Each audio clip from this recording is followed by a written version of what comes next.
Did you always know that this was going to be your career? And at what point did you realize that you'd made a good choice? Oh, goodness me. Nick, did I always know it was going to be my career? Absolutely not. Excuse me.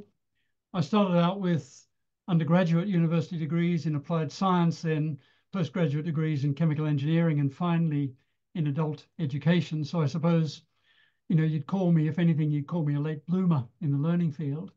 But once I finished my adult education academic work, I sort of knew this was the career for me. But I've been involved in education for quite a long time before. In fact, when I came out of my undergraduate degree, I taught and tutored at the University of Sydney in Australia in the School of Biological Sciences, and I was a tutor to undergraduates. And I think actually my career in learning goes back even further than that, because I grew up on a sheep and cattle station in the outback in Australia, where the nearest school was 100 miles away, the nearest hospital was 100 miles away.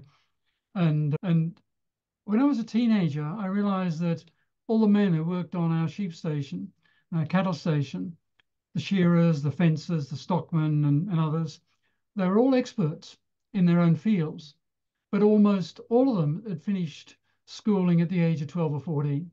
So they'd not been through any training or any course.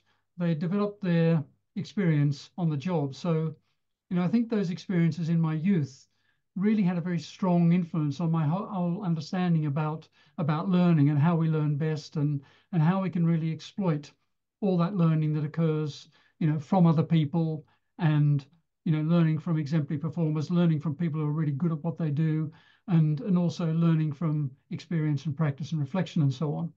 So I think that's the sort of the key that got me started.